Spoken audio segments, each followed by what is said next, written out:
probably heard that you need good credit scores to qualify for the best terms on credit accounts, like mortgages, personal loans, and credit cards. Plus, good credit helps you save money and improve your finances in other ways, even if you never borrow a dime. Today's show will highlight 9 savvy tips for building credit.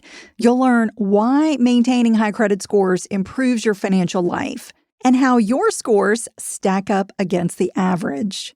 Hey everyone, welcome back to Money Girl. I'm really glad you're spending time with me today. If you're a new listener, my name is Laura Adams. Welcome to the show. I'm an award-winning author and finance expert who's been bringing money tips and advice weekly on this podcast since 2008, with over 40 million downloads. I also work with select brands doing on-camera and writing work as a spokesperson, consumer advocate, speaker, and PR consultant. So if your company is interested in collaborating or you need a speaker for an event, please reach out. I'd love to connect with you.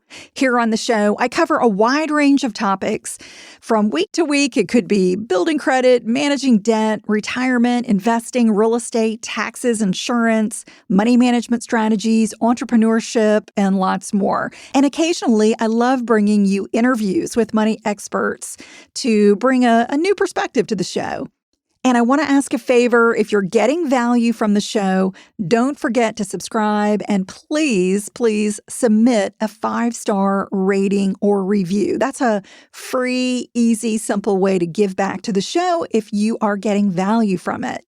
And this show is about you. My goal is to answer your money questions and bring you topics that are going to improve your financial life. So I would love to hear what's on your mind. You can record a voice message by calling 302-364-0308 or emailing me using my contact page at lauradadams.com. That's also where you can learn more about my work, speaking, award-winning finance books, and money courses. Okay, let's talk about savvy credit building strategies that are going to help you save money and boost your finances. But first, I want to step back and review why having great credit is so vital in the first place. It's truly one of those things that we just sort of take for granted, that you've got to have great credit. But I don't think we get a lot of education, either as kids or as adults, about, why, how the system works and what having good credit, what that means, how that equates to an improved financial situation. So let's just talk about one of the reasons you should strive for great, if not excellent credit. And of course, one is that you're going to qualify for lower interest rates on credit accounts. So whether that means you're applying for a credit card, you're applying for a car loan, a mortgage, a personal loan, any type of credit account is going to examine your credit as part of their qualification process. While it's not going to be the only factor, it is certainly a significant one. So again, you're going to get a lower interest rate, which means you're going to save money on any type of money that you borrow. So whether you're financing a home, you putting charges on a credit card and rolling that balance over from month to month, you're going to pay less interest when you are charged a lower interest rate. A quick example, let's say you get a mortgage that charges 1% less. So for instance, it's charging you 6% instead of 7%. So just thinking about saving 1% in general on interest, that could save you about $80,000 on a 30-year, $350,000 loan. So that is significant. We're talking about small changes in interest rates that can save big amounts of money over time. In addition, having great credit helps your finances in other ways. One is that insurance companies charge you lower premiums in most states for auto insurance, homeowners insurance, renters insurance. So having great credit means you're going to pay less for those policies. Utility companies, also like wireless companies, internet, your power, gas, they all charge either no or lower security deposits, and they may even extend money-saving promotional offers based on your credit. Landlords and property managers, if you're a renter, may certainly require good credit to approve you for a lease. Government programs like certain federal student loans and homebuyer programs also check credit in their approval process. And employers that check credit may be more likely to hire you, especially for managerial roles or even some roles that are, finance related. They may be more likely to hire you if you do not have any negative information in your credit reports.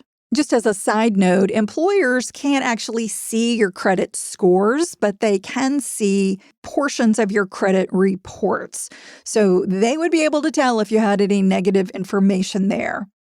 All right, so those are just a few of the ways that having good credit improves your financial life. It's just kind of a building block to your financial wellness that you need to stay focused on.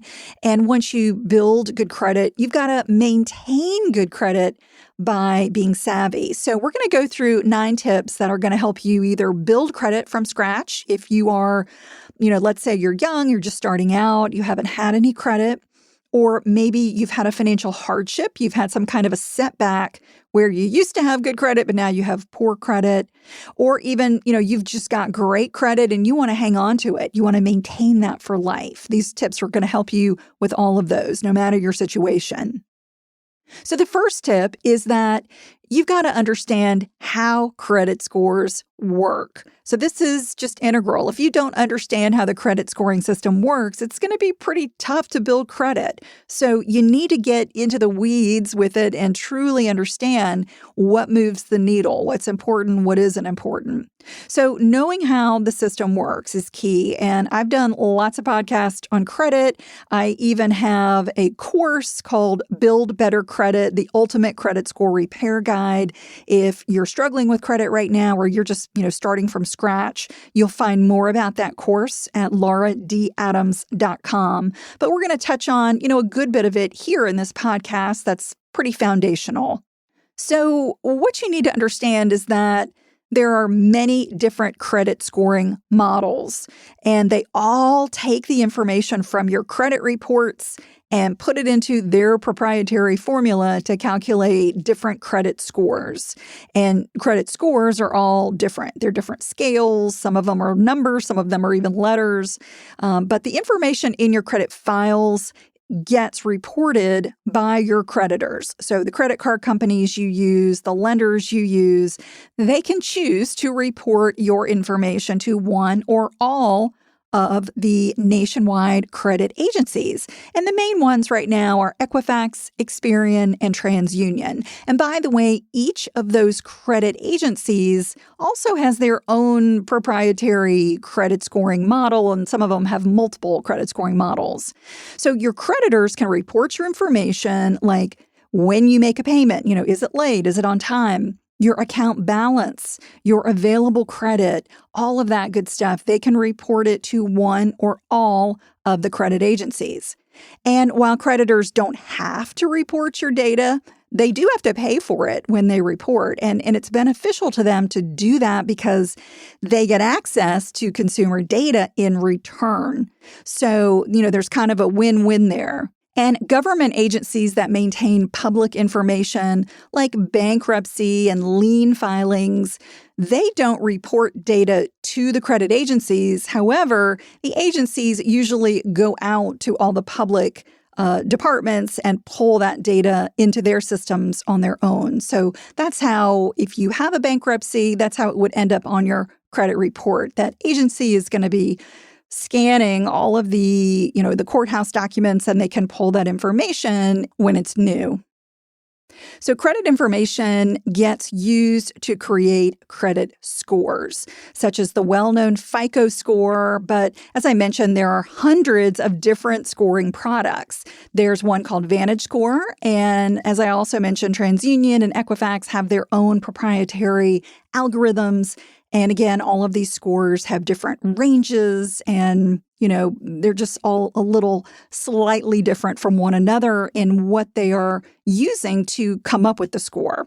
Credit scoring models typically use factors like your payment history, debt balances, account types, the age of accounts, and any new credit inquiries that show up on your reports. Note that when calculating your scores, credit models do not use demographic information. So your race, your age, your marital status, gender, income, none of that stuff shows up on your credit reports. Therefore, it just simply cannot be used when creating credit scores. And it's also against the law to do that. All right, so that's the first tip in building credit. You just need to understand how credit scores work. And if you feel like you have a handle on that, fantastic. And if you don't, I would encourage you to dig a little deeper and really understand the system so that you can make sure that you're building great credit going forward. Again, my course called Build Better Credit, the Ultimate Credit Score Repair Guide, is just one resource out there. But I would encourage you to check it out if credit is something that you're interested in or you've been struggling with. All right, tip number 2, you can't have credit scores without credit accounts. This is a common misconception. A lot of people believe that being debt-free gives you excellent credit. They think, well, I don't have any debt, so that must mean that I have great credit. Unfortunately, the opposite is true. If your credit reports have too little or no data, they're actually too thin. That's a kind of an industry term, too thin to even generate a credit score. If you can't generate a credit score, that means you have poor credit, not good credit. So unfortunately, having no credit score is the same as having poor credit. The bottom line is that you must have credit accounts and you've got to use them responsibly to build good credit. So I don't want you to hesitate to apply for credit accounts that you genuinely need and that you can manage wisely. Okay, that's key. You've got to be able to manage it wisely. Tip number 3, you must prioritize timely payments.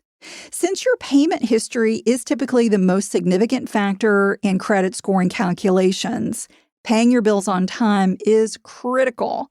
Even if you can only send your credit card's monthly minimum, paying that minimum on time builds a history of positive data in your credit reports. So you don't get extra credit, if you will, for paying more than the minimum or, paying your balance in full, which I recommend. Doing either one affects your credit the same way. However, keeping debt balances low has some definite positives, which we'll talk about in a moment. Likewise, making even one late payment can significantly hurt your scores. And in fact, the higher your scores, the more you get hurt by making a late payment. And I also want to mention that if you have federal student loans that will no longer get suspended beginning in September of 2023, the new law is going to require payments starting then. That interest-free loan forbearance that started way back during the pandemic, and it helped a lot of people who were, maybe a little financially stressed during that time. That is no longer going to be in effect at the end of this summer. So making those timely payments is going to be essential. So because of Congress's debt ceiling negotiations, they put an end to any future extensions of that financial aid. So don't neglect making payments this fall. I know everybody's been out of the routine of making their student loan payments for years.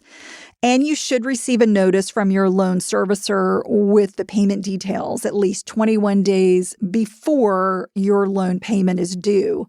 So watch for that and make any arrangements right now if you know that come September, you are going to have a difficult time making your student loan payments, whether it means you won't be able to pay it in full or you won't be able to pay it at all.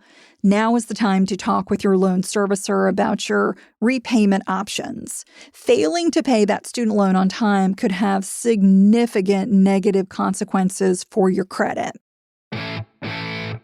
All right, the 4th tip is that you should consider the downsides of closing credit accounts.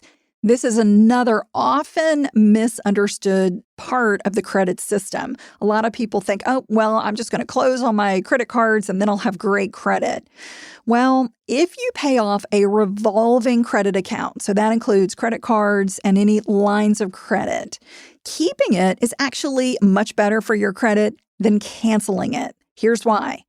Canceling or closing an account instantly shrinks your available credit. That causes your credit utilization ratio to skyrocket. Now, what is credit utilization?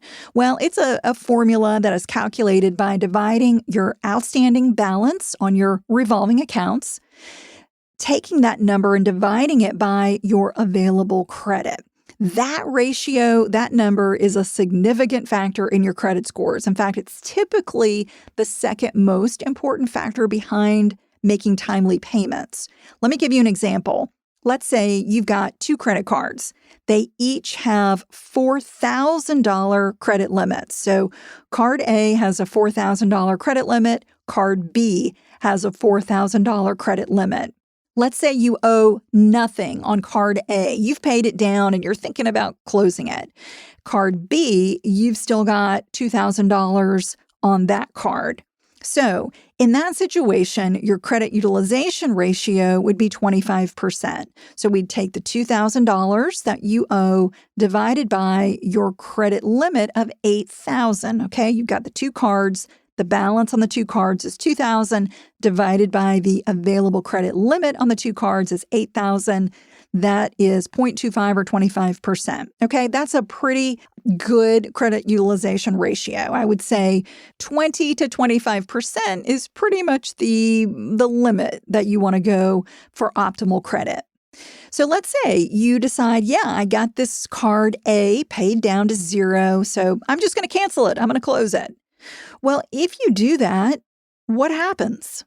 Well, you instantly lose $4,000 of available credit in your name. That's half of your available credit, which causes your credit utilization to double to 50%. So now the formula is $2,000 of debt divided by $4,000 of available credit. Remember, you don't have 2 cards anymore. You just got the 1 card. 2,000 divided by 4,000 is 0.5 or 50%. That's a significant increase in your credit utilization ratio, and that's going to cause your scores to drop. Remember that having more available credit relative to your debt balances is best because it shows that you're not using all your credit. You're just using a portion of it and you're using it responsibly. And cutting your available credit makes you appear less creditworthy even when you really aren't, because it just shows that your debt is a greater percentage of your credit limit. And that just means that potentially you could be getting a little bit riskier to creditors. All right, the 5th credit tip is that you don't need to carry debt to build credit.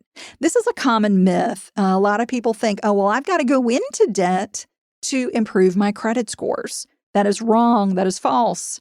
When you need a credit account, yes, the upside is building credit when you manage it responsibly. So if you truly need a car loan, if you truly need a personal loan, yes, it's going to help you build credit. But you don't have to take out a loan just to build credit. So one strategy I often recommend is simply making credit card charges that you pay off in full each month. So keeping a 0 balance, ultimately, not rolling over a debt balance from month to month, that allows you to not only avoid interest charges on a credit card, which could be quite expensive, but you get those credit card benefits and you maintain a very low credit utilization ratio that will boost your credit scores. And again, even if you pay off your card balance in full each month, you still want to keep it under that 20 to 25% limit at all times. So you don't want to max out a card completely. So if your credit limit's $4,000, you don't want to charge $4,000 and then pay it off, because that $4,000 balance could get reported to the credit bureaus And that could show that, your credit utilization is 100%. You're using all of it. You are maxed out, which is very bad for your credit. So you never, ever, at any point during the month, want to go over that optimal credit utilization ratio of the 20% is really great to shoot for. All right, tip number 6, you can build credit from scratch. I think people often get frustrated with credit because it almost feels like a catch-22. You can't get approved for credit cards and loans without having good credit, but you can't build good credit without having credit accounts. And that may seem very counterintuitive and difficult. Well, there is a savvy way to build credit from scratch. It's very simple. It's by applying for a secured credit card. A secured card is very similar to a standard credit card, but it requires you to pay an upfront refundable deposit, and that becomes your available credit limit. And then after you use that secured card for a period, maybe it's 6 months, maybe it's 12 months, you typically will qualify for a regular unsecured card. So it's kind of like a credit card on training wheels, if you will. And yes, you're going to have a relatively low credit limit, but again, the idea is just to prove that you can make charges and pay off the card in full. Next month, make charges, pay off the card in full, rinse and repeat, and then that creditor will know, hey, this person is responsible. They are credit worthy, and we're going to extend a regular unsecured card to them. Now, if you choose to get a secured credit card, be sure that it does report your payment information to the nationwide credit agencies. Because if it doesn't, your payment history is not going to be helping you. It's just kind of going to, blow away into the air. It's not recorded anywhere.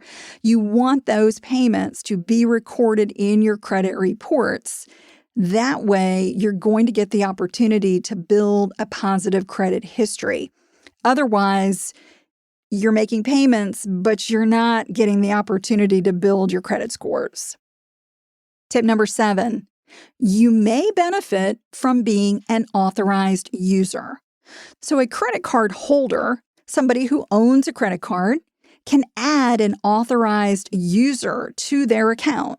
Now, this is somebody who will not be financially or legally responsible for paying it. So we're not talking about a co-owner of the account. We're just talking about a user of the account. For instance, it could be a parent who adds a child as an authorized user so they can have a card in their name without actually, having to apply for a card on their own. A common question about this is whether becoming an authorized user actually helps you build credit or not.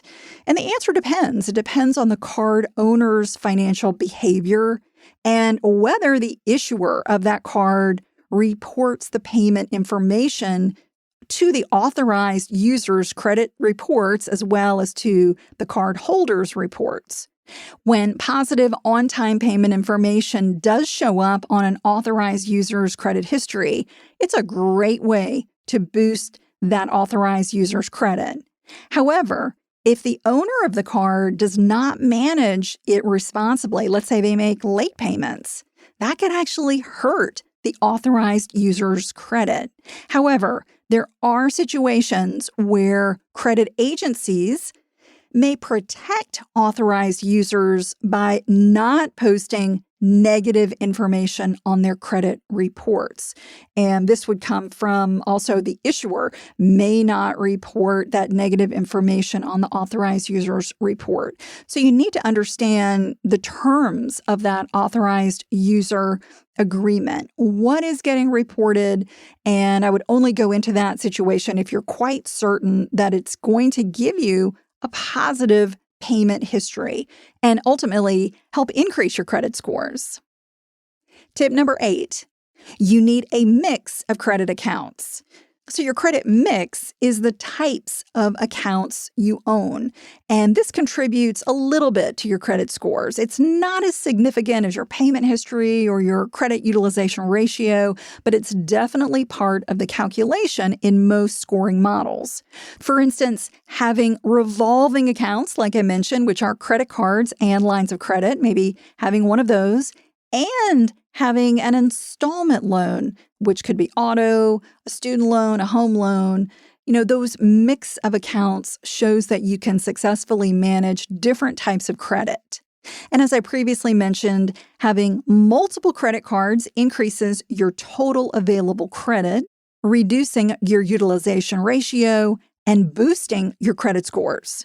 In addition, every account you own adds to your credit history. And that's also another scoring factor, like, the length of time that you've had cards or had accounts. However, I don't recommend opening new credit accounts that you don't need or that you would have difficulty managing responsibly just to improve your credit mix. All right, 9 is our final tip, which is you must be patient to build credit. A lot of people get very frustrated and feel like, they want their credit scores to increase in a week or a month. It's just not going to happen that quickly.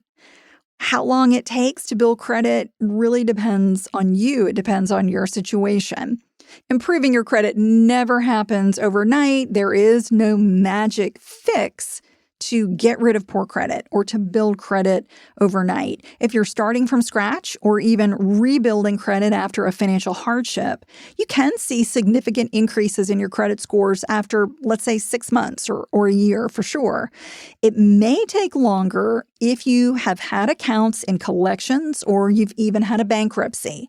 However, your credit scores typically do give more weight to recent account activity. So the farther away you get in your life from financial hardship, like a bankruptcy, the more your credit scores will have an opportunity to increase. So just remember that recent activity is going to eventually have more weight than old activity that may have been quite negative. And how often your credit scores update really depends on your creditors. It depends on when they choose to report information to credit agencies. And generally, your account data does get updated monthly, and that means scores can change monthly. Now, if you're wondering how your credit stacks up where you live, looking at state averages can be helpful. And the Vantage Score model is one that we could take a look at. It ranges from 300 to 850. I've got a link in the show notes to Equifax data that shows the average in the United States, and this was from early 2021, was 698. Again, on that scale of 300 to 850, the average in the United States was 698. The 5 states with the highest average scores were Minnesota at 724, Vermont at 721, Massachusetts at 720, New Hampshire at 718, and Wisconsin and South Dakota tied at 717. Now, if we look at the bottom 5, they are Oklahoma and South Carolina tied at 675, Georgia and Texas tie at 674, Alabama is 671, Louisiana 669, and the very lowest state is Mississippi at 662. So that can give you just, a little bit of an idea about where your scores are if you do know your Vantage score. And again, that's just one of many different scores that are out there. I would encourage you to review or download your credit reports for free. That never hurts your credit scores. You can review all of the information in your files for free, and it's really very important to do that because regularly checking your reports and your scores is the best way to catch any errors or any fraudulent activity that could be dragging down your credit scores without you knowing it. So I hope these tips are helpful to think about ways to build credit, also ways to maintain good credit, and make sure that it's a part of your financial wellness. It's going to help you save money over the long run. Thanks so much for being with me today. That's all for now. I'll talk to you next week. Until then, here's to living a richer life. Money Girl is a quick and dirty tips podcast. It's audio engineered by Steve Rickyberg with editing by Adam Cecil. Our podcast and advertising operations specialist is Morgan Christensen. Our digital operations specialist is Holly Hutchins. And our marketing and publicity associate is Davina Tomlin.